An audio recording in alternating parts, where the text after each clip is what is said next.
day, everyone. My name is David Williams, Executive Director of the International Association for Energy Economics. It gives me great pleasure to welcome you to today's webinar entitled Reforming China's Electricity Sector, the Potential Gains and Pitfalls.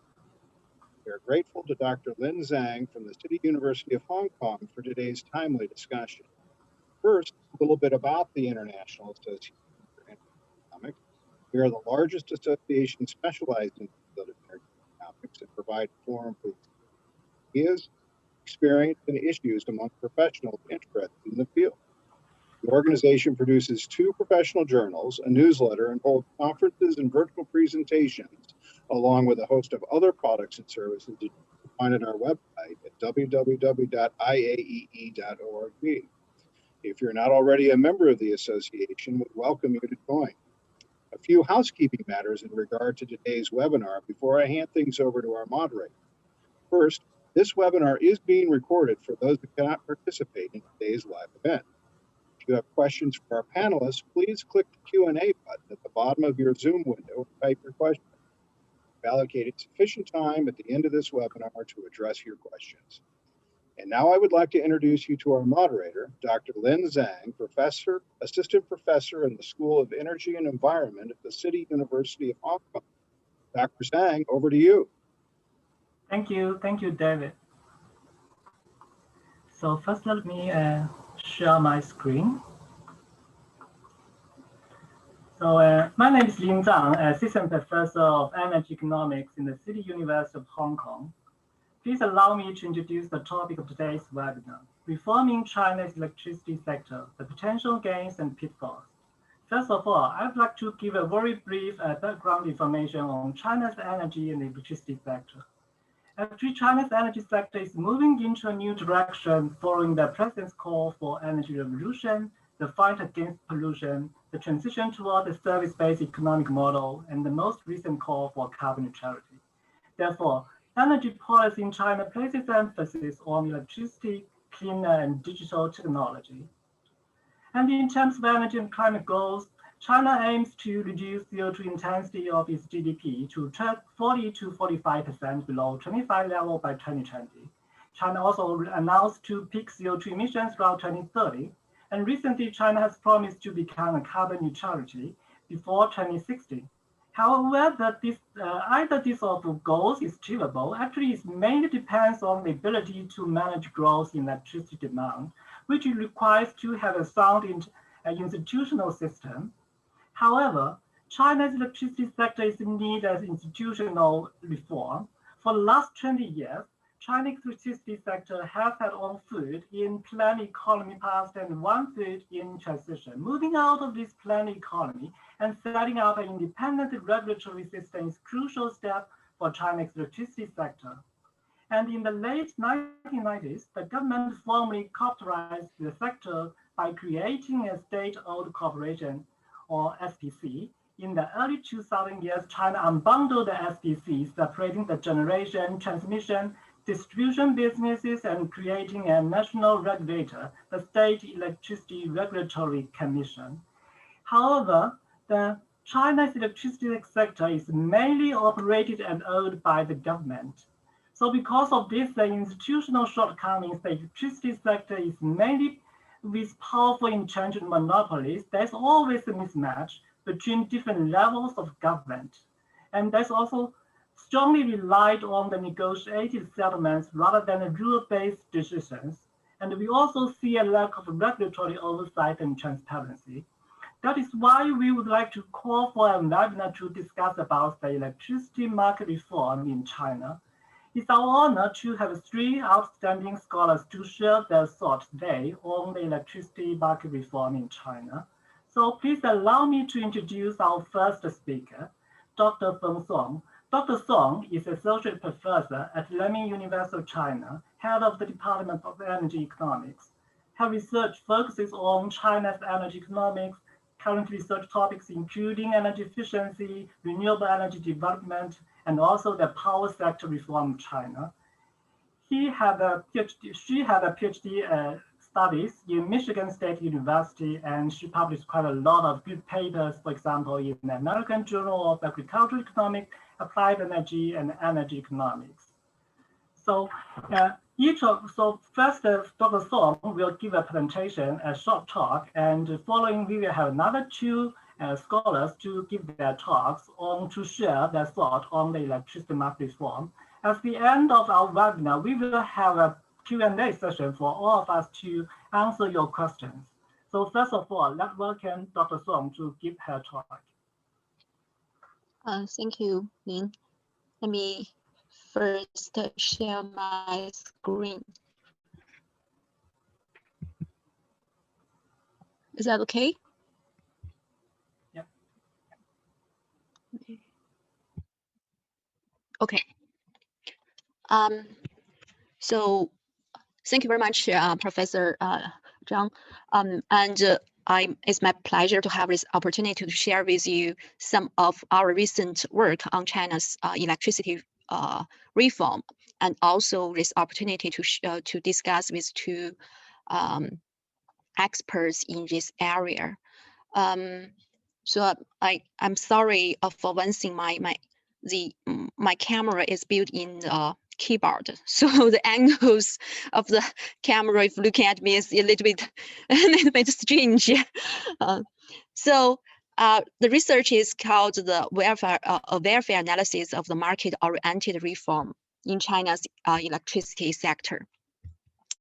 So I have a short time. I know it's a very compact session, and I have about 15 minutes to go through my study. So I will try to speed up a little bit.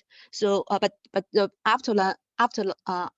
outline of the presentation is going to be the background and method and data source, and results and conclusion. So I'm glad that Lin has already shared some of the PPT talking about China's the history of the China's electricity sector reform. So I think it saves me some time. Yeah. So restructure and reforming electricity sector in any country is very complicated. So in China's case is probably especially complicated for several reasons. So first is huge. So if you look at installed capacity by the end of 2018 is totally the capacity has reached the 1,800 gigawatts. So I think it's the largest electricity sector in the world, and also is mainly coal consuming. So is probably is the largest single sector in terms of energy consuming, the coal consuming, and carbon emission.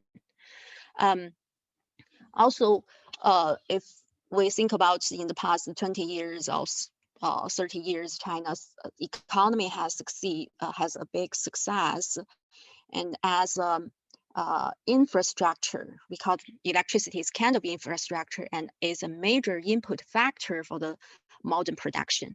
So all these combined together, meaning that China's electricity sector reform has a lot of implications for economic development, energy security, the renewable energy development, climate change. So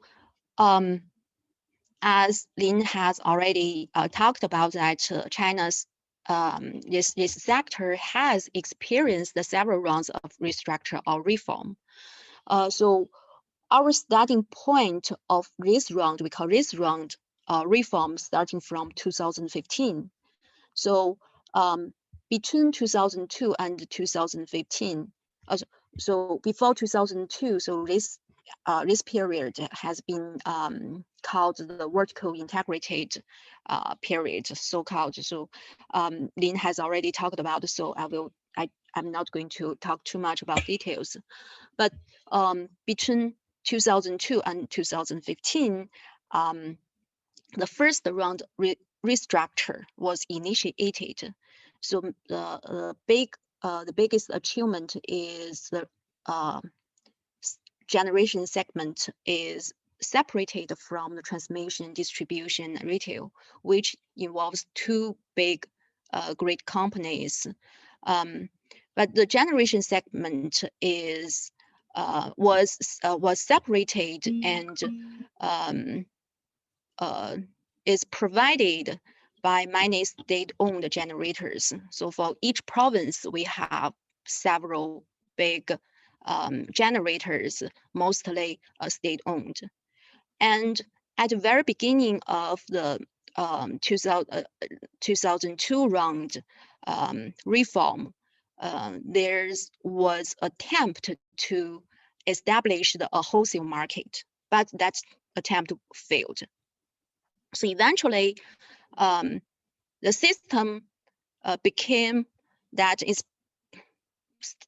partially, it's called we call it partially I think it's still it was still much dominated by the planning system. So two main characteristics was that the production planning. So production for each generators was not, the decision was not made by themselves. The production quota was allocated by the government. That's the first thing. So there's a dispatch rule, the so-called the fair share dispatch rule, meaning that if we are two generators who have the same technologies in the co-generation, we are co-generating firms, so we have similar capacity. So in principle, we should be allocated similar utilization hours of production quota.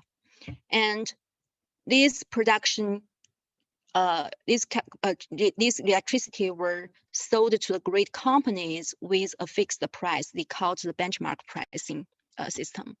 So the whole system was still very dominated by the planning. And in 2015, this new round of the reform was initiated. The target is to establish competitive markets in the generation side and the retail segment. So they call that open up the two ends. At the same time, the better regulation should be imposed on the transmission and distribution segment, which involves that two major great companies. So that's where we started from, where this new round of reform started. So understanding this institutional arrangement is very important for to understand our analysis here.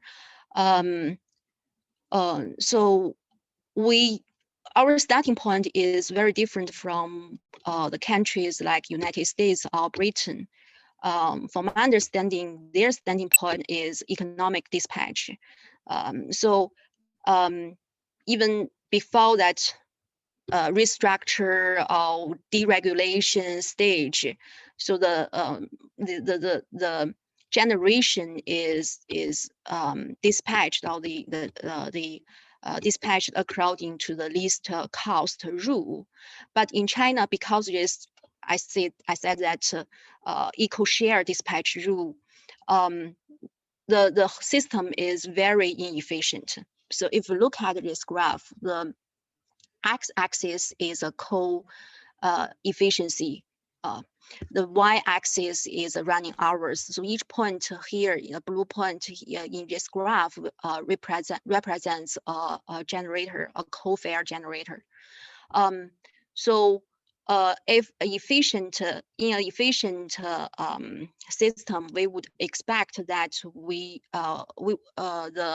there's an inverse relationship between the coal consumption and the running hours. So the most efficient generators should be allocated more hours.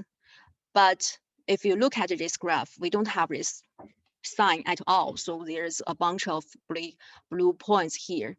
So that means this system is very inefficient.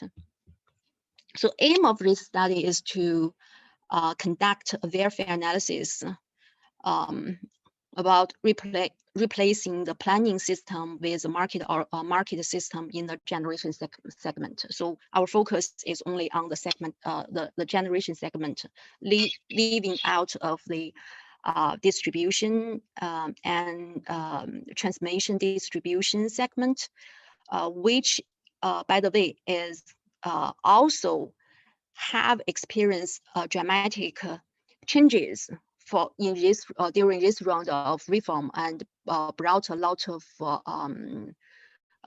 changes. So, but that's not the focus of our study here.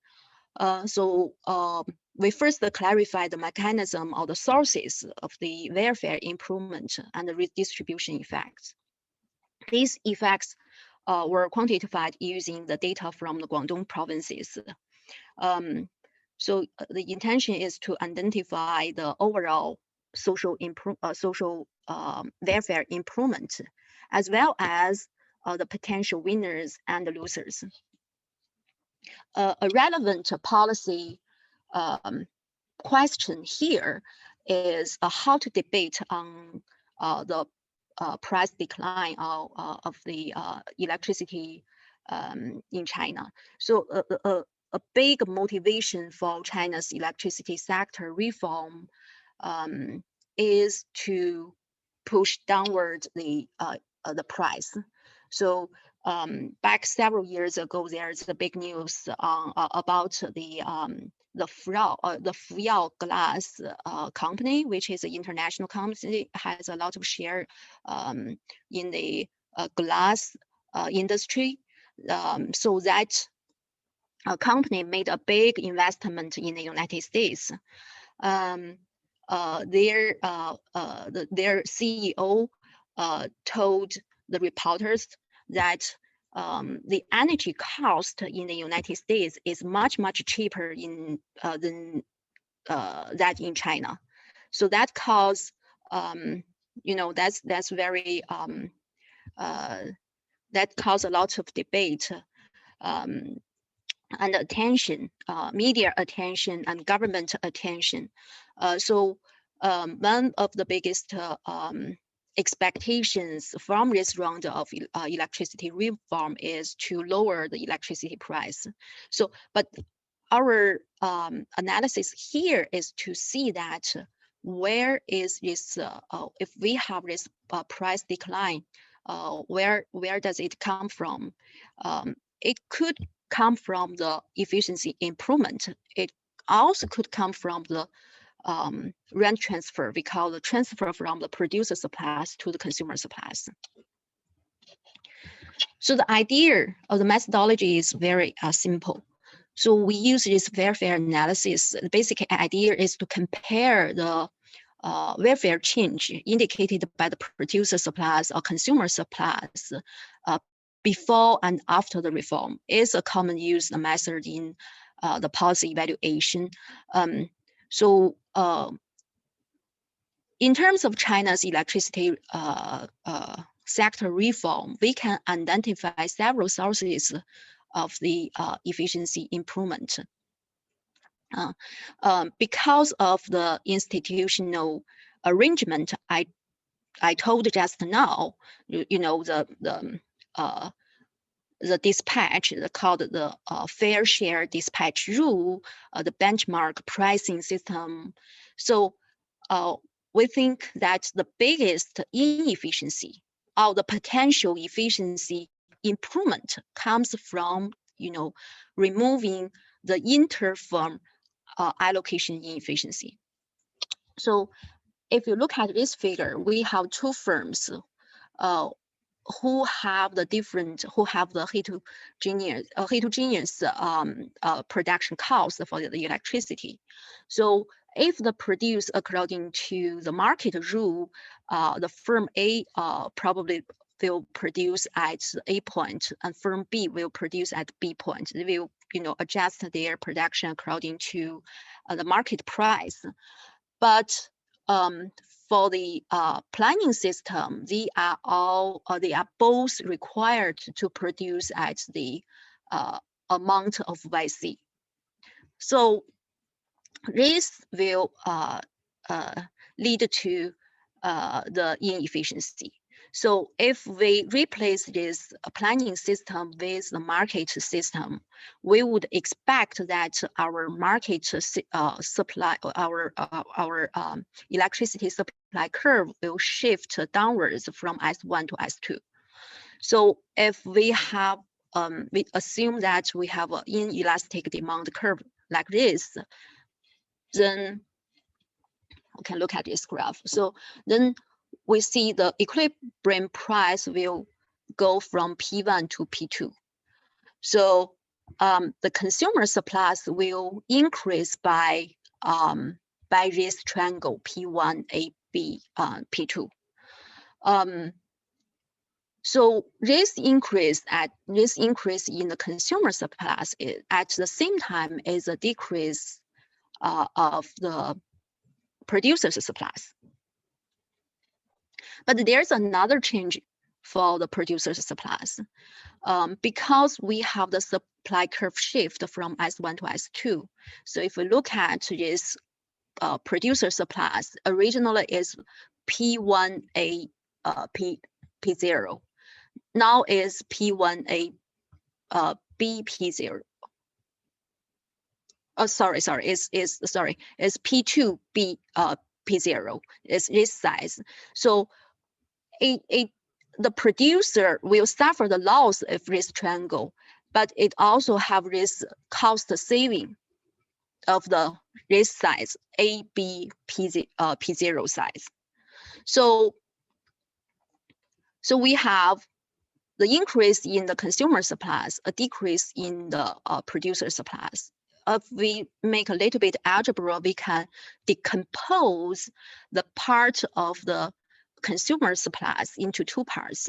The one part is a transfer from the producer supplies. Another part is a saving from the cost. So if you look at the overall welfare improvement, that will be the cost saving part. So this is the idea. Before the reform and after reform, the whole change is caused by the shift of the supply curve. So that's the idea. So so for several things I need to clarify. We focus on this allocation efficiency in this study. We leave out the sources of other efficiency improvement. There's several other efficiency improvement we can think about. So first is a production efficiency. So the production efficiency is, if you have the you probably have you have a competitive market, so you expect the firms would operate more efficiently. But I think we think that this part is, in China's context, probably is not that large, because before this round of reform, that benchmark pricing is more or less like a rate of return regulation.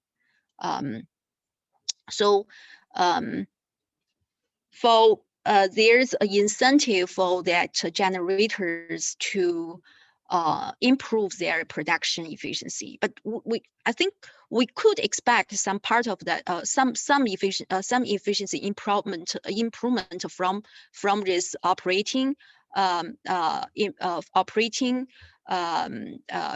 change, but probably is not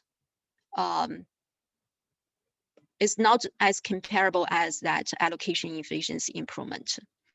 Another efficiency improvement could from the long-term investment efficiency. So now we have very fixed, very rigid pricing system. So we don't have, so on the demand side, we don't have a lot of demand response. So in this case, in China's system, there's a lot of access, not access, but a lot of reserving capacity to meet that peak load. So if we have a more flexible pricing system, we would expect that we don't have that much reserve capacity, then that investment efficiency would be improved. But however, that would be a long-term thing. In this study, we conduct short-term, we conduct only for 1 year gain in our later empirical analysis. So we define 3 scenarios. The first scenario is a benchmark scenario, is we call that planning scenario. And another 2 scenarios are the market scenarios. But for this electricity sector, we know is very complicated. There are a lot of different kind of models or modes for the market design. There's no ideal market models for every country or one fits all model. But we do have some basic principles which has been summarized in many literatures. So the choice of these 2 models here is based on some China's practice, the real practice. So we define 2 market mode. One is called a bilateral trade. In China's practice, it's called mid to long-term transaction. So another is more like the power pool. So we can look at the difference. So the bilateral trade scenario, we assume that the generators will compete on the basis of average cost. For the power pool that scenario, we assume that the generators will compete on the marginal cost. And for the pricing mechanism, for bilateral trade scenario, there's no uniform clearing price, but for the power pool, we have the uniform clearing price. So there's, other assumptions like perfectly competitive, no perfectly elastic demand, no transmission or distribution cost, those kind of assumptions. Next, the study area. We have the data from Guangdong provinces. So if we look at the Guangdong provinces, it has a very diverse electricity sources. So this is installed capacity, different types of installed capacity. So almost half comes from the coal and also a big share from gas and nuclear. So that means we have we have the generating cost among these generating types very different. So here is a cost estimate for each type of the generation technology. For the hydro, we have hydro, nuclear, and the big size coal-fired generator, middle size, small size, and gas. So these are ranked from the lower cost to the higher cost. So these are this column is their average cost. This column is a marginal cost. So we estimate, we consider each type of the generator is is a big generator. So we have their average cost, we have their marginal cost. We can have a constructed supply curve. So here, the solid line is we have this marginal cost supply curve. So this dashed line is average cost supply curve. So this is supply. So for the demand, we got the data For the year of 2018, we have the 5 minutes load data. We aggregate to the monthly demand for the bilateral trade scenario and hourly or daily demand for the power pool scenario. So then we have this demand curve, we have the supply curve for each scenario.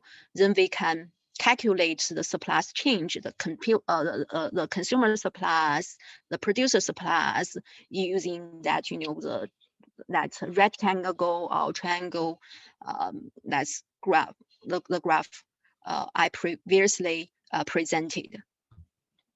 So here are the results. So here should be the planning of the equal share scenario. So this is the benchmark. So this is bilateral trade, this is poor market scenario. So the first, these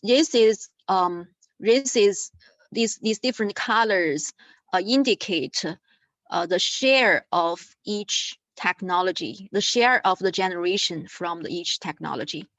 So we have hydro, we have nuclear, then we have big size coal-fired, and middle size coal-fired, small size coal-fired, and we have this gas-fired generator. So, so this is in the old planning system. We could look at each of the technology has their, has a certain share. But if we go to the market, we go to the market, we will see that that high cost generators, such as gas-fired, or the very small, low efficient coal-fired generators, their share almost go to zero in the bilateral trade. But in the poor market, because their clearing time is very short, there's a peak load need to be met by this high cost technology. So their share didn't go to zero. But the basic results is that the high cost, the proportion of the production from the high cost units are going to be replaced by the low cost. So which makes sense according to our analysis. Another major result I want to present is the consumer supplies and the producer supplies. So if we look at that, so first we look at the graph on the right side. So we have this green box indicating the total change of the social welfare. So which is the sum of the consumer supplies and the producer supplies. So the first thing we notice that in the bilateral trade and poor market, we don't have much difference, too much difference in terms of total supplies change. But if you look at consumer supplies, consumer supplies in the bilateral trade, they increase by almost 400 million yuan. But for the in this pool market scenario, we have almost 500 million yuan. But for the that producer supplies decreased more than decreased more in the bilateral trade scenario than that in the pool market scenario. So if we look at the graph on the left-hand side, so this graph shows that the electricity cost paid by the consumer, which essentially is equal to the consumer supply. The change is equal to the consumer supplies. So if we look at the change, is this orange is for in this scenario. So this part is equal to this orange box. So this is equal to here. So we actually here decompose the change of the consumer supplies into two parts. One is a rent transfer from the producer supplies to the consumer supplies. Another is also, yes. So here in the bilateral trade scenario, we look at so a big chunk of the increase in the consumer supplies is from the rent transfer from the producer supplies to transferred to the consumer. But in the we call the poor market scenario, that is even more. So that's a very major result for this study. Another redistribution effect is among the producers. So this result is consistent with generation share result. So because we have the low cost generators push out the high cost generators, so we know that the losers will be these low cost, high cost ones, and so their producer. So here is the size of their producer supplies. So if you look at the gas fare, probably it will change from a positive number to almost zero here. So because of time limitation, I don't have much time to go into other results and our sensitivity analysis. But from this analysis, we have several conclusions. So the first that we estimate that a potential gain from replacing the planning system with a market system can bring a potential fair supplies change of 11 to 17 billion RMB. So if we change to the dollars, that would be 1.6 to 2.6 billion, only for the year 2018. But if it comes mainly from the cost saving by removing the inter-firm allocation inefficiency. Most of the consumer supplies increase, that change, which is equal to the electricity cost decline, is expected to come from the shift of the producer supplies to the consumer supplies. Another conclusion is a market reform will also redistribute the benefits among the different types of generators. So the high cost unit will be reversely affected in the market. So I think I already passed my time. So that's a short presentation for this study. Thank you. Okay, thanks a lot for Professor Feng to share her research on the welfare analysis of the electricity market reform in China. So let's move on to the second speaker.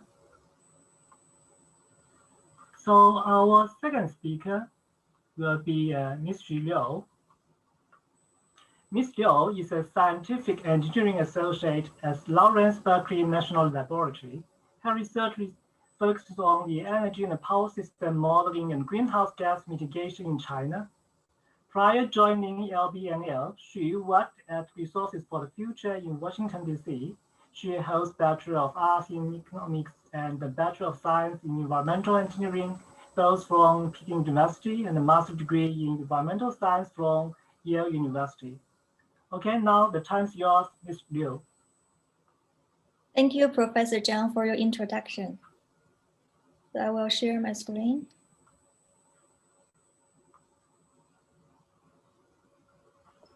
So hello, everyone. Today, it's my great pleasure to present our research at this webinar.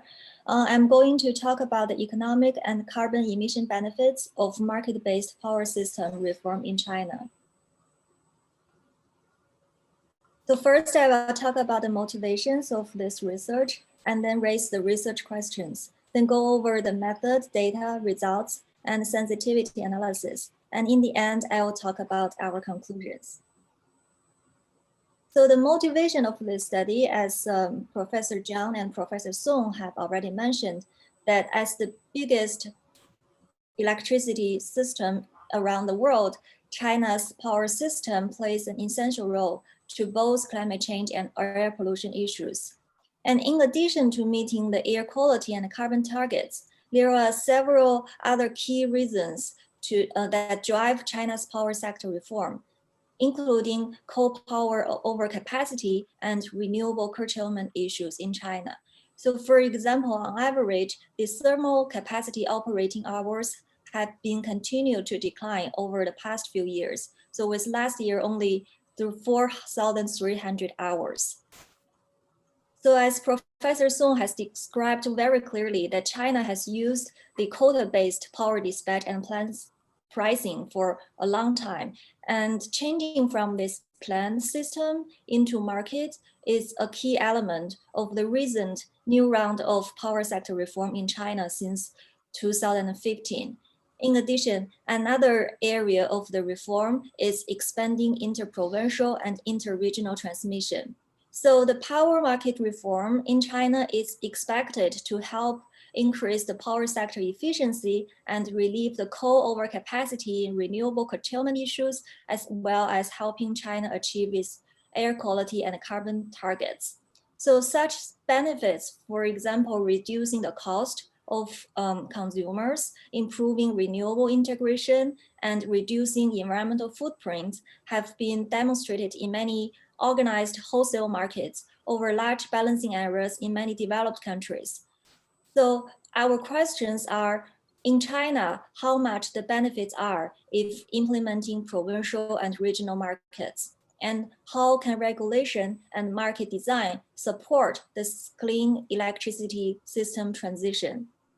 Or more specifically, in this research, we select a region to quantify the cost savings from market transition for each province and also the region as a whole.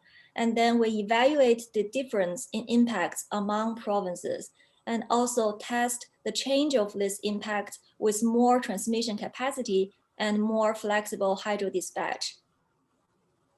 So interestingly, we selected the Southern Grid as the case study, just as Professor Song selected Guangdong province, which is one province within this region. So there are several reasons we chose this area. First of all, it's a big region representing 20% of national total power demand. And it also has unbalanced demand and supply. So for example, Guangdong province, it's the demand center and it needs a lot of import from Yunnan and Guizhou, where these two provinces have a lot of resources exceeding their own demand.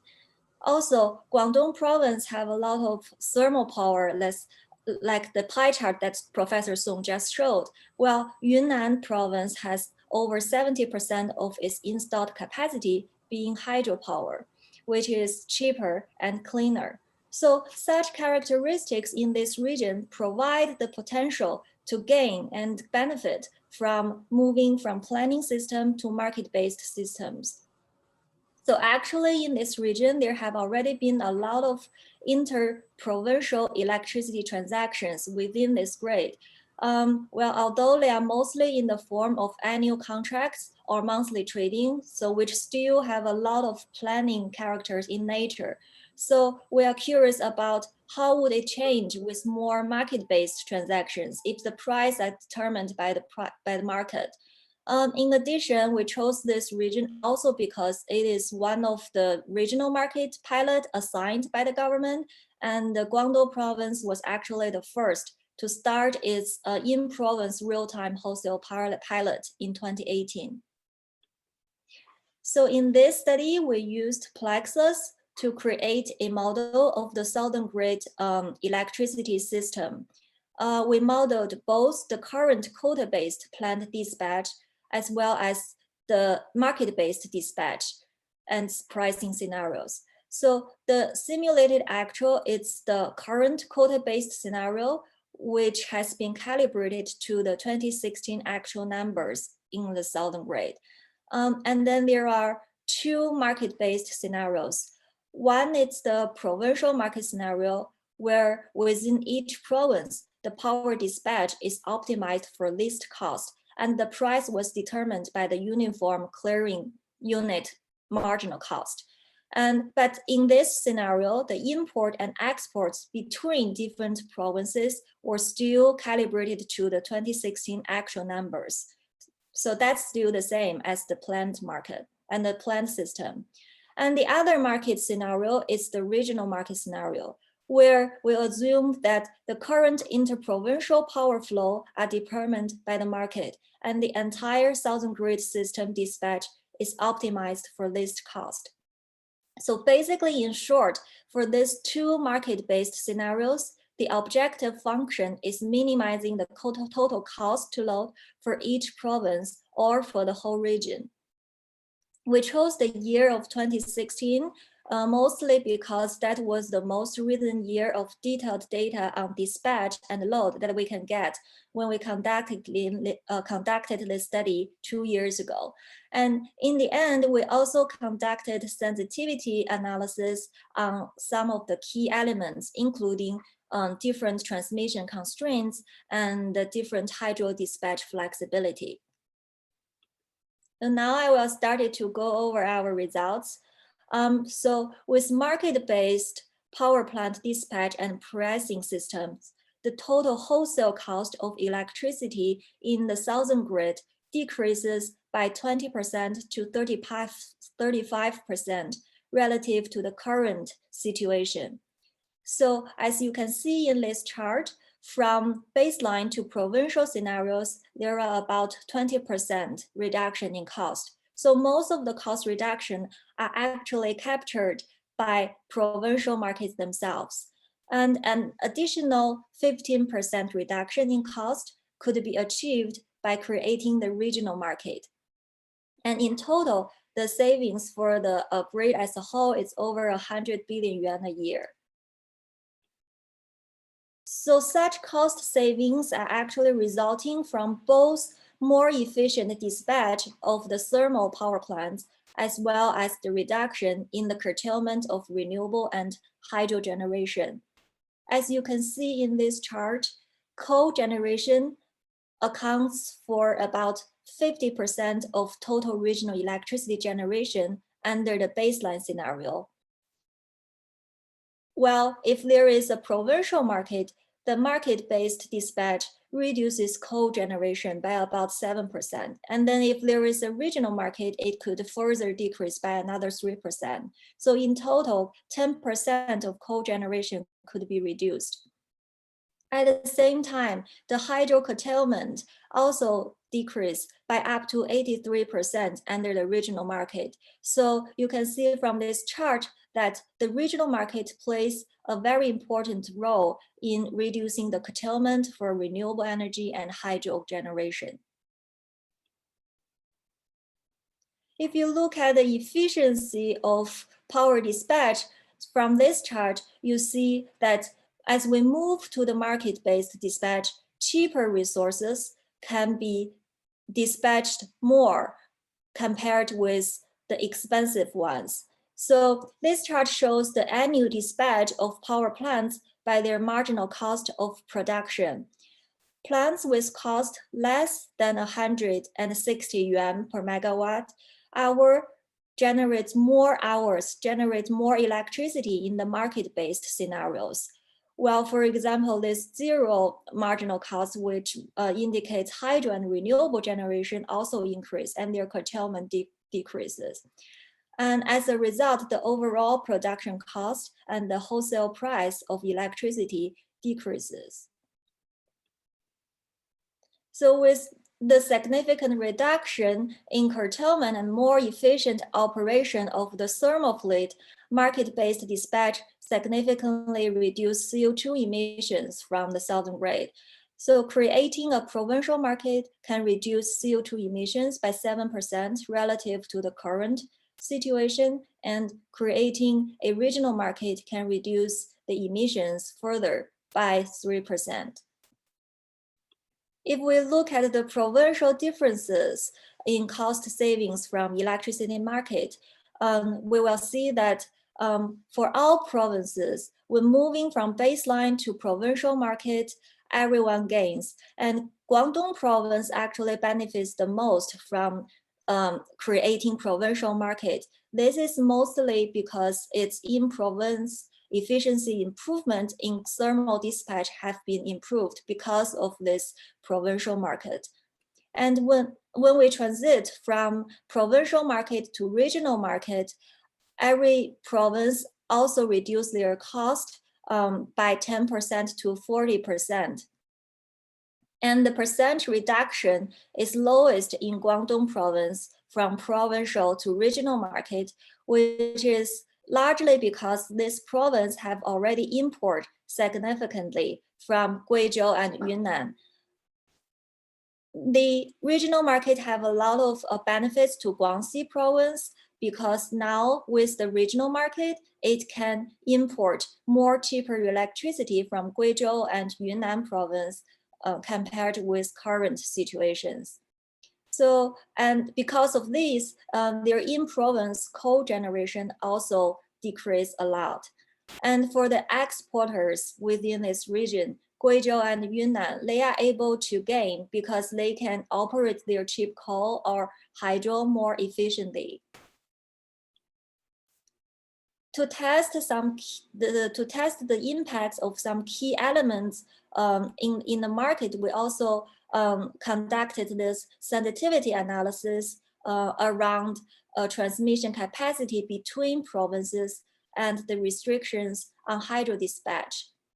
Under the additional transmission investment scenario, we assume new investments are made in the interprovincial transmission capacity, and the available transfer capacity increases by 50% compared to the existing capacity.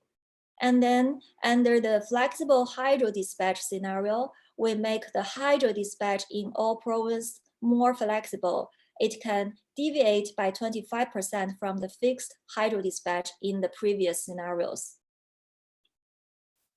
The results here show that by increasing transmission capacity by 50%, the wholesale cost could reduce by 3% relative to the regional market scenario. And another 6% can be reduced by making the hydro dispatch more flexible. The three additional cost reduction in the transmission expansion sensitivity case suggests that this approach has relatively limited value given the region's current resource mix and loads. However, we think as renewable energy penetration and load growth in the future, the value of additional transmission could be more significant. Well, the benefit from making hydro dispatch more flexible seems to be more valuable, and this is mostly achieved by changing the grid operation. So first of all, coal dispatch could become flatter compared with the previous scenarios. This is because the hydropower plants now can increase their output during the peak load hours and reduce their output during off-peak periods. So in this case, the coal power plants that's used for the peak loads can reduce their ramping and cycling. So their cost for the total system reduces. In addition, for the expensive natural gas that to meet the peak load can also be eliminated. We also compare the total market revenue under the market scenarios to total costs under the market scenarios. We found that market revenue seems to be enough to cover the production cost and the capacity cost at the system-wide. So for example, in the provincial market scenario, the total market revenue is about 267 billion yuan, which is higher than the total generator cost of 224 billion yuan. And in the regional market, the generator revenue drops to 218, but still marginally higher than the total generator costs. However, this is just a system-wide calculation. In order to ensure fixed cost recovery at the individual plant level, for those plants who have fewer operating hours, there need to be some financial mechanism so that all power plants could recover their fixed cost investment. So now comes our conclusions. To sum up, we found that market-based operation of China's southern grid system can increase efficiency and reduce costs in all provinces. It can reduce wholesale electricity cost by up to 35% for the entire region. And most of the cost reduction is captured by creating independent provincial markets while maintaining the current interprovincial import and export commitment, indicating that creating the provincial market could provide the near-term benefits, especially in those provinces with a lot of thermal power and many inefficient coal power. And market operations also lead to significant reduction of renewable and hydro curtailment, especially within a regional market. This contributes to an overall reduction in coal generation. And so in this case, we know that a regional market could be very crucial to accelerate the transition to a cleaner power system. And because of this, we know that CO2 emissions from southern grids power system reduce up to 10% with a regional market. And the market-driven reductions in the system-wide might help provide the resources necessary for fixed cost compensation. But again, at the individual plant level, there still needs some financial mechanisms to ensure everyone get paid. And last, given the current load and generation capacity within this region, enhancing the interprovincial transmission capacity only leads to minor reduction in the total costs. However, we still believe that the environmental and economic value of this market approach and a larger balancing area will likely to increase over time. As China increases its renewable generation to achieve its environmental and carbon goals, a regional market with expanded transmission may facilitate lower cost and larger benefits. So that's all for my presentation today. Thank you all for listening. I welcome you any questions. Thank you. Thank you, Xu, for the very insightful presentation, and it helped us to understand what are the impact of the market-based dispatch system. And we know now is we'll reduce the cost, we'll have a more environmental benefits. So I think this is very good for the regulators and also for the utility companies to move on to this market-based system. Okay, so again, if you have any question, you can type in the Q&A panel. So we will have a Q&A session at the end of the webinar to answer your questions. Now, please allow me to introduce our last speaker.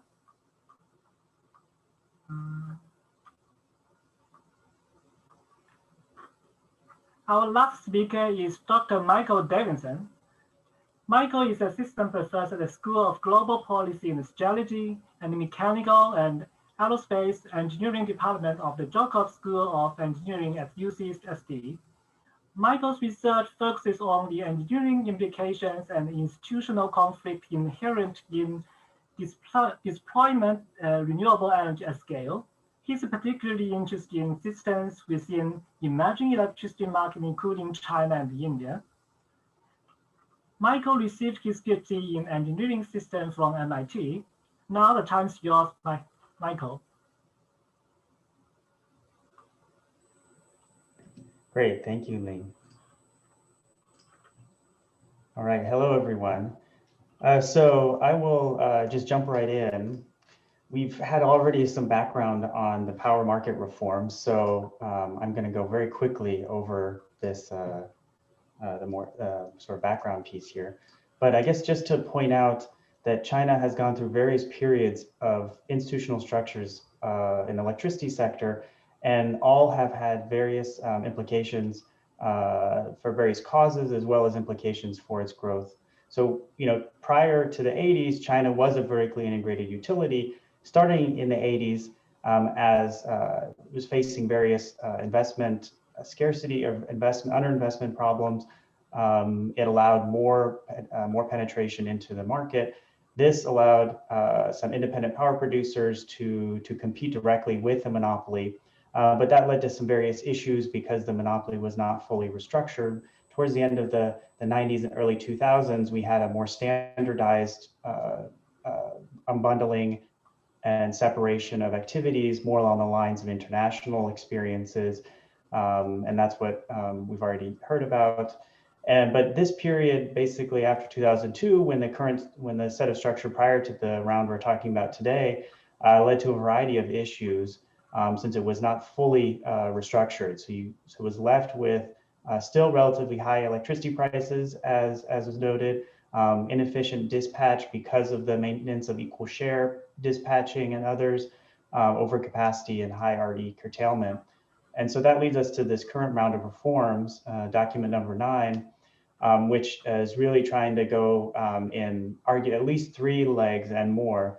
One is in generation markets, which I'm going to talk about a lot today. One is in retail competition, and then the third is in improved grid regulation, monopoly regulation. And so I'm going to be talking about today is really some insights from 2 papers that came out this year. And both of the papers, the preprints are available on my website, so you can go visit those and read them at your leisure afterwards. So this first one, we felt like it was important to identify what are the main reasons for China to reform its power sector, because countries do restructure power for many reasons, and there's often actually a very well observed divide between countries based on their level of industrial development. So in China, we identified 4 main motivations for power reform. One was increasing generation asset efficiency, which we've heard about quite a bit. Another is to actually decrease energy consumption and pollutant emissions, so to actually have sort of deal with additional externalities, energy security. Third is to very intentionally develop renewable energy. So this is quite distinct from most other power sectors that were restructured in the 90s and early 2000s when renewable energy, intermittent renewable energy was not a major issue. And then finally, as we've heard about quite a bit, to decrease industrial electricity prices associated with the current planned tariffs. And so just briefly, kind of pre-reform transactions, just to get a sense of where we are, you've had basically the government mediating both the supply side and the consumer side through allocating generation quotas and setting generation tariffs on the supply side, and then determining retail tariffs based on consumer class on the consuming side. And the grid company in this context was just basically mediating those transactions and making sure that they work. Now, in the post-2015 regime, we have a lot more options for producers and consumers to exchange electricity. Bilateral contracts, what I call here direct contracts, are by far the largest portion of new market transactions. But we also do have retail competition that allows access to smaller consumers. But one thing to really notice is that marketization rates really vary by province. And so this is a snapshot in time, and you really see some kind of counterintuitive development based on province. So particularly Yunnan and Inner Mongolia Grid Company stand out as having the largest marketization rates. They are not traditionally market leaders among other sectors that seek to expand market reforms, while the eastern provinces are kind of mostly in the middle in terms of the rates of marketization. Now, this is all electricity share. So it includes medium, long-term contracts for the most part. And we identified that there's sort of a generic or possible power market construction process that's evolving in China that starts with these physical forward markets, the bilateral contracts, which I'm going to talk about in a little bit, and then moves to developing some more specialized markets, in particular peak regulation market, which is a Chinese unique invention to deal with this issue of having a lot of physical bilateral contracts and intermittent renewables, and then developing eventually a spot market that has some mixture of financial and forward contracts and physical forward contracts. And one thing that's really important to note here is that when you have all of these physical contracts, you have to have some mechanism of moving those up to real time. And so China over the 2000s has developed a procedure to manage the plan transactions, which were determined on an annual level to monthly level based on the government. And it's basically copied those wholesale to the new market contracts that are done yearly and monthly. And this involves decomposing all of these contracts that were denominated in energy into power profiles, which is eventually what you need to have in order to operate the system. And this involves multiple stages of decomposition, multiple stages of assumptions, and at each level, you have the potential for reduced efficiency relative to having a pool type real-time market. So that's sort of the background on these reforms. And what I wanted to spend the rest of the time today was talking about potential pitfalls and then pathways to address these issues going forward. And so in the second paper, we identified essentially 5 key pitfalls of electricity market restructuring. And this could be applied to really any particularly industrializing country that doesn't have a lot of experience with market-based restructuring, but in particular in China. One is, and these are things that China should avoid, is first is putting a large emphasis on physical contracts rather than more flexible financial contracts. Second is working a lot in forward and specialized markets instead of more standardized spot markets. The third is really placing a lot of emphasis on retail competition. Fourth is inadequate attention to the conflicts of interest in system operation. And the fifth is essentially insufficient commitment to a strong and independent regulator. So I'll go through these briefly, and you can examine these a little bit more detail in the paper. But if we sort of look at the first two together, this forward physical contracts emphasis preference, international lessons are pretty clear on this, and that's that the fundamental value price of power is based on real-time grid conditions, because transmission networks are always changing, and there's some very counterintuitive, nonlinear, unpredictable ways in which prices and values change, and you couldn't possibly incorporate those, all of that complexity into forward contracts as long as they're physical. On the other hand, forward contracts are common and attractive for competitive markets, but they really should be flexible, i.e. financial contracts, not physical contracts. And so in this, China's experience is very clear. The vast majority of market experiments to date are predominantly physical contracts. There's some limited experimentation going on with financial CFDs, but the vast majority are physical forward contracts. And these contracts cause out of merit order dispatch, and they also are constraining market development of more standardized markets like spot markets. So this occurs in the case of Guangdong, where you have to have very complicated rules to basically convert these forward physical contracts into some kind of into the market. I'll illustrate this with just a very interesting example. Since we talked about the southern grid so much, this is quite relevant. The Yunnan has a day-ahead market. This day-ahead market operates quite differently than most other day-ahead markets in power systems. It essentially is used as a top-up for a monthly market-based settlement process, so that basically by the end of each month, consumers and producers are urged, based on various penalties written into their monthly settlement procedures, to true up via these day-ahead market their total transaction volume. And so what you get is that you have this very clear spike at the end of every month where everyone wants to contract in order to meet this kind of arbitrary monthly settlement deadline. And as a result, you get very strange volumes, and the prices are not at all reflective of what is actually happening in the next day. This actually happens, this is a great example of a market design that has some issues with it, but market actors behaving extremely rationally in the face of a strange market design. This is exactly how you would operate in this market if you were facing these kinds of monthly settlement auctions and penalties. So I see this as both the innate potential for Chinese market participants to engage in an efficient competitive market, but then also the real pitfalls of designing markets to suit very particular needs and to accommodate existing institutional and structures rather than developing new processes that are going to help push you towards more effective price signals. Another example is peak regulation markets, which are just not discussed enough in context around Chinese power market reforms.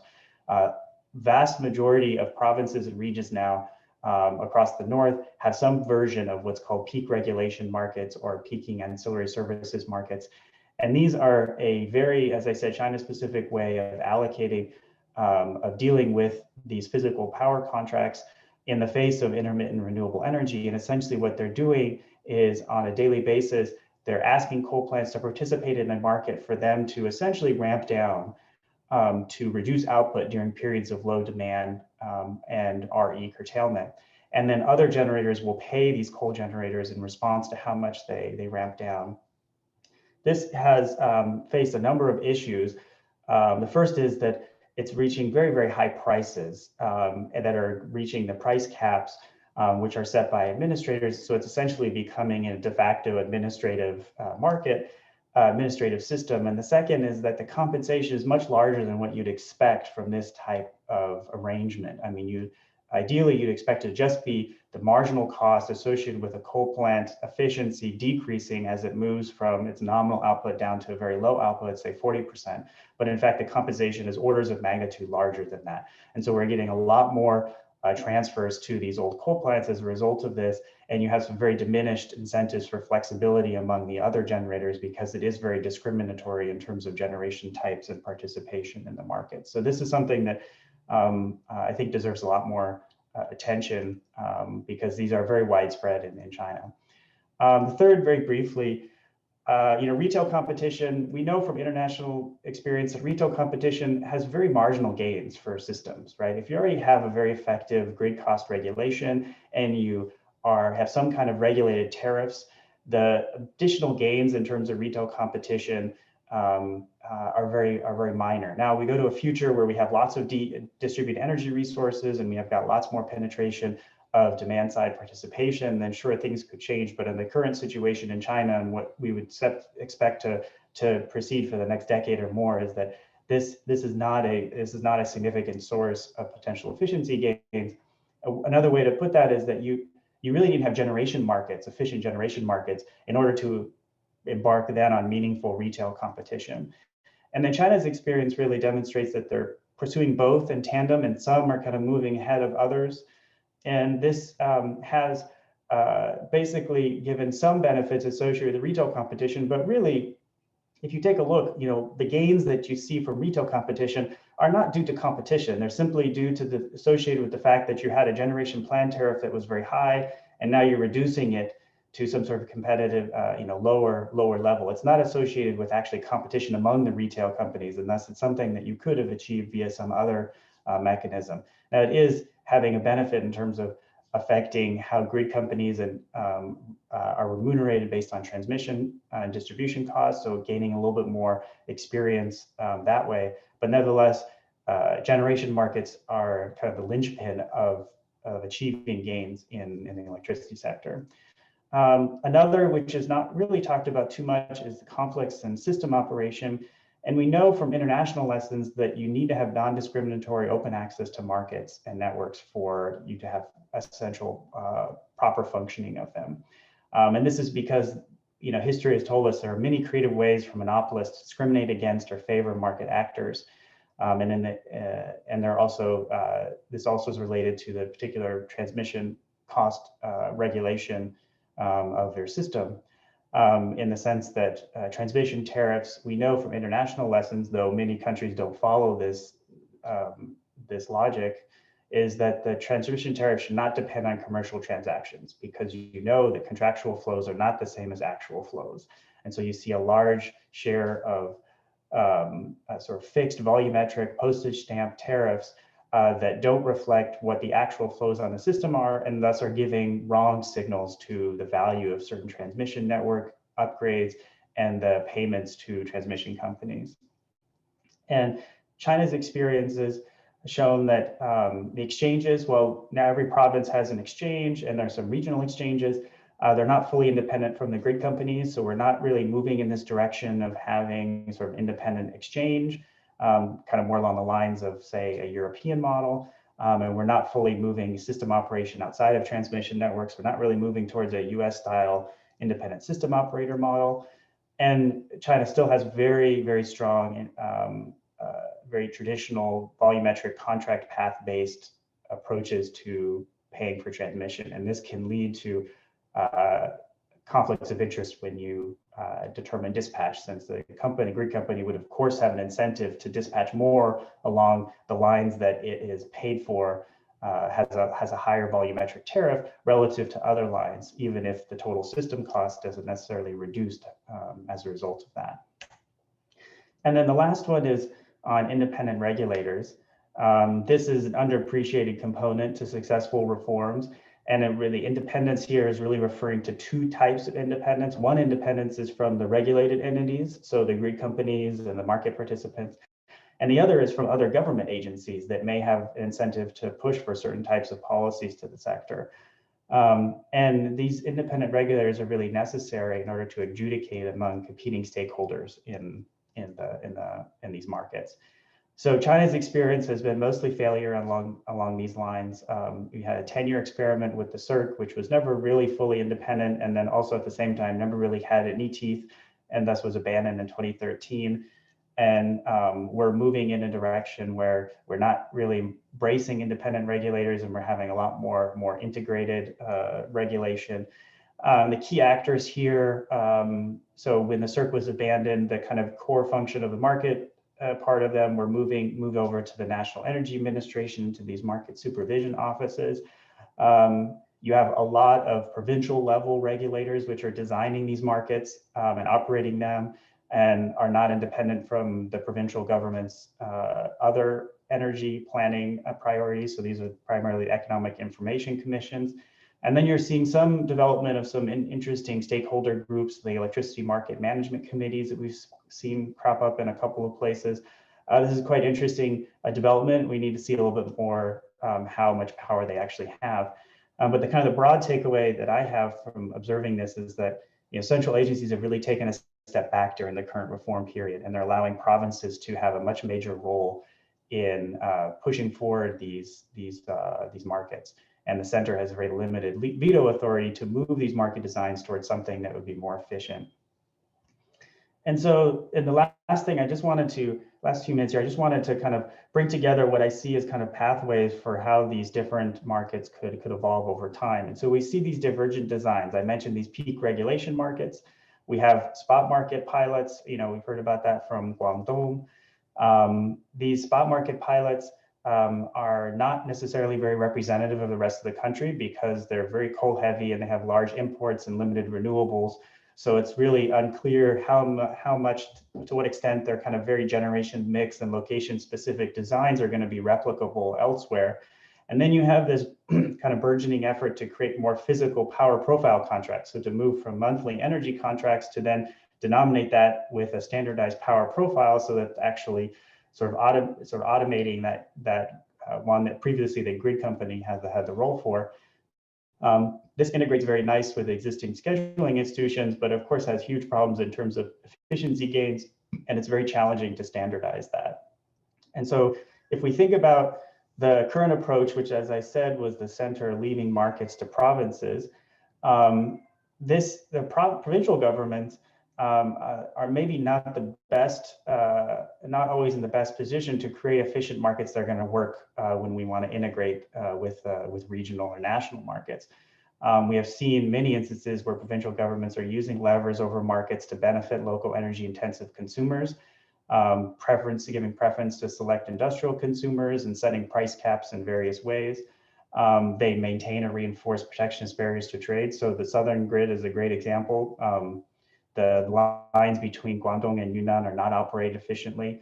And the reason for that is very straightforwardly. These provincial governments have incentives to manage it in certain ways. And there's not a lot of, it's always the result of a negotiation. As Ling mentioned, you have a lot of negotiated settlements instead of rules-based arrangements. And then provincial governments do see some benefit from maintaining control over the market operation and scheduling, again, to help benefit preferred generation and consumers. And so what I kind of see is that there's three generic evolution pathways in China's system. So first is we could move from physical energy contracts, we could put some power profiles on it, and then we could eventually have spot market and balance mechanisms. There are, some thoughts now that this might be a direction that China's going in. The second is that we could have physical energy contracts, set those fixed in the spot market and make sort of a net pool after those contracts are removed, and then gradually convert those contracts into financial contracts and then have everyone participate in the pool. That's another option. That second step of moving from physical to financial contracts is quite complicated in a lot of cases. And the third is, we could just ignore the spot market for now, and we have physical energy contracts. We have a very near-term issue, which is renewable energy curtailment. Let's build a peaking market to solve that, a peak regulation market. Not quite sure where you go to after that, after you develop this very unique, idiosyncratic market. To then move towards a spot market might be somewhat complicated. In fact, there are provinces that have both peak regulation markets and their spot market pilots at the same time. So that's a very strange situation to be in. And these have different implications for linking provincial markets. So you could, if you have exactly the same structure of physical power profiles and imbalance mechanisms, you could link provinces that way. Of course, if you have spot market and financial contracts, you could link them. And then peaking markets, you'd have to standardize all the parameters, and there are quite a few parameters to make these peak regulation markets work, but you could standardize them as, for example, Northeast has done in creating a regional market. You could standardize those. But linking markets that are in each one of different of these three regimes is very, very complicated.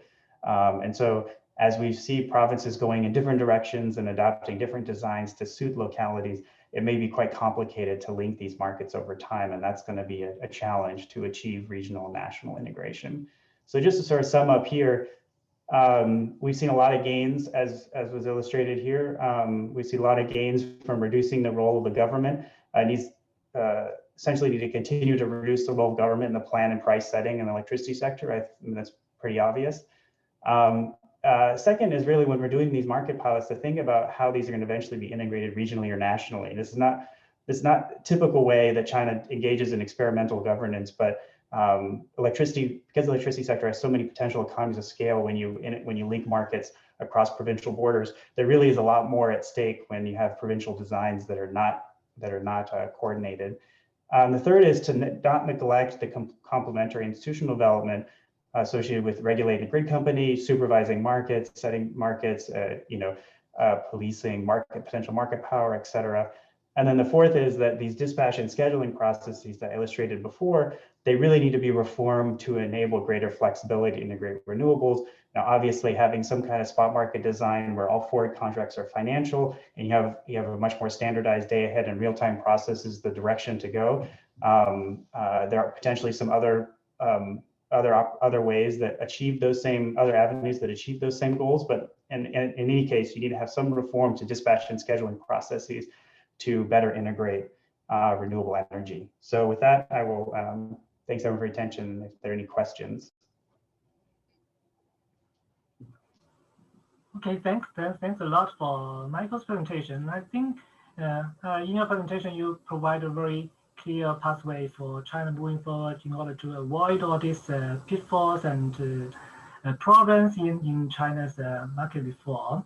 And I think this is very insightful, and I think is very helpful for the policymakers in terms of the central government, also in terms of the local government, in order to take into account all these province and to further develop its pathway towards the reform of China's electricity sector.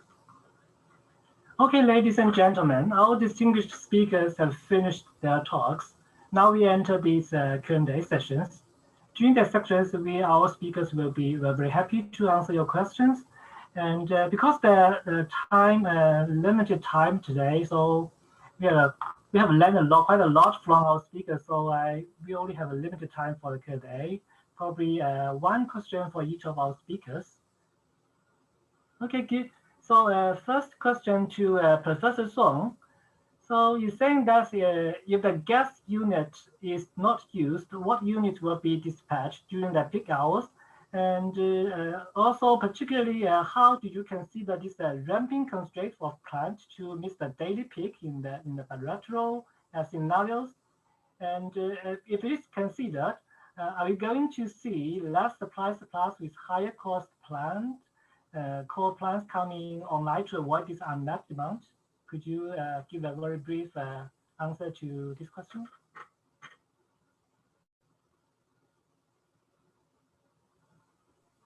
Silence myself. Okay, thank you for the questions coming from two old friends, Xiaoyi and Ziting. Ziting actually is a student of our graduate from our department. So glad to see you here. So these two questions are actually essentially the same. Is relevant to our the assumptions of our models.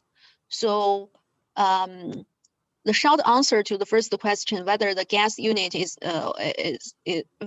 the gas unit is not used, so we don't have we probably don't have much to meet the peak hours if we only use the capacity in the Guangdong province. We may have some, if we have some outside, like the regional market presented by Liu Xu, we can have some hydropower imported from Yunnan province, then we can have that. But if we talk about the only the capacity within the Guangdong province, we don't. But that's partly because our model is very highly abstract model. We don't consider a lot of technical constraints like the ramping constraint.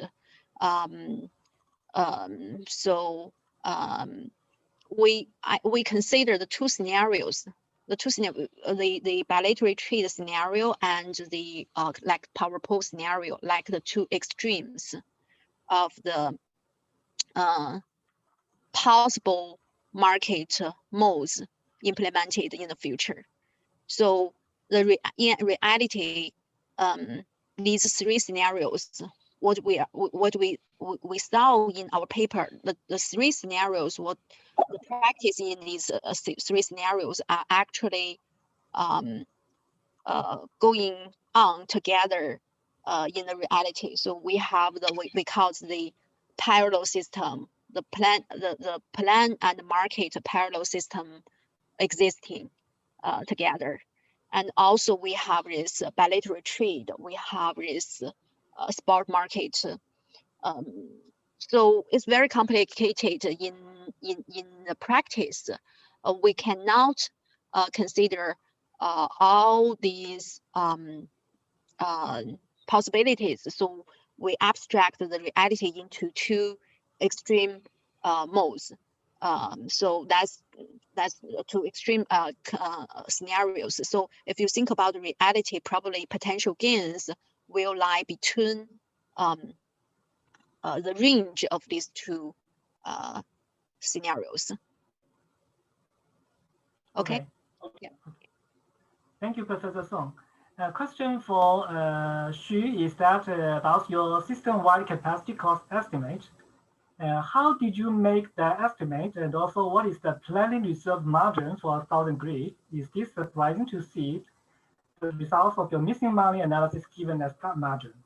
Can you answer? Yeah, thank you for the question. This is a very interesting question, and It is actually has been asked to us during we read the paper and during the internal review. So for this estimation, we used the typical capital cost of the generators and also made assumptions on the depreciation years of the generators and then calculate the capacity cost in 2016. So the final results are based on the capacity and their built year capacity cost assumptions and also assumptions on depreciation. And on your questions about reserve margin in the southern grid, so we did a analysis on the excess capacity of coal power in China. So in 2017, and at that time, we evaluated the actual reserve margin for each grid within China using 2014 number. And for that research, we get the reserve margin for the southern grid was about 35% in 2014. So I believe this number should be pretty similar. It might be even larger for recent years because there are more coal generation capacity have been built during the past few years. So the reserve margin is actually pretty high in the southern grid. And also, I think that a question also depends on the generator characteristics in different provinces. For Guangdong, for example, if it has a lot of coal power and many small thermal power plants, and they are going to face a lot of challenge to recover their fixed cost. Okay, thank you, Xu. So the last question is for Michael. So since you have very good overview of China's reform of this power sector, we would like to know to what extent do you think the carbon neutrality targets will depend on this power market reform?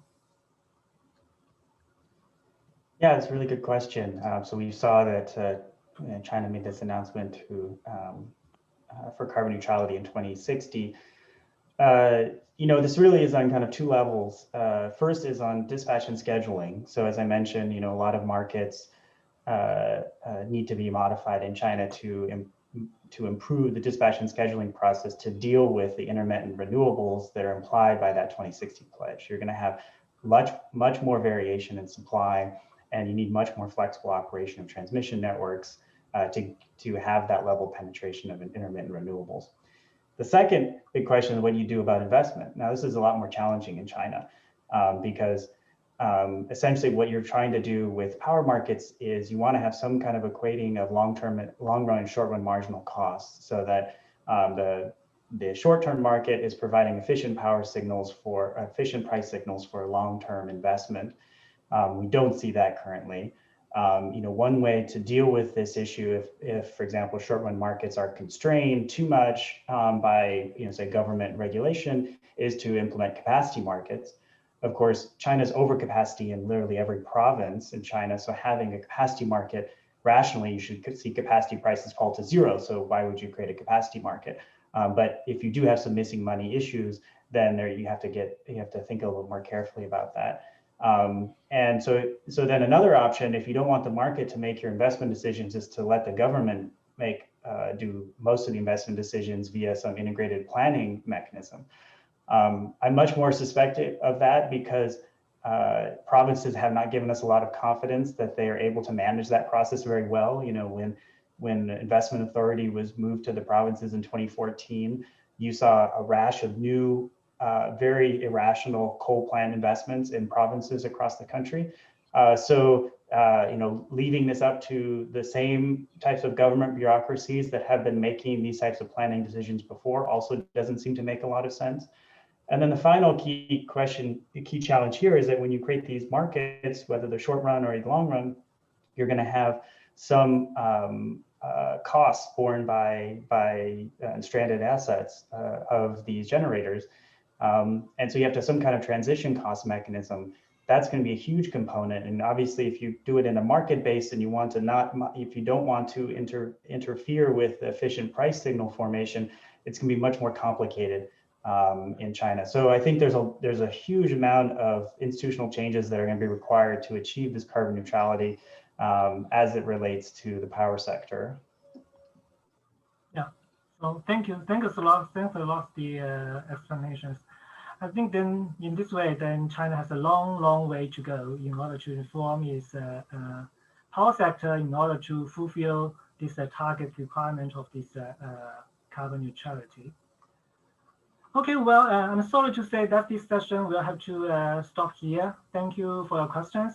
And thanks again for all our excellent speakers to share your thought and research findings regarding the market reform. So I would like to hand over to Rebecca. Would you like to give a concluding remark for this webinar? Sure thing. IAEE wishes to thank Dr. Lin Zhang and his distinguished panelists for an outstanding webinar.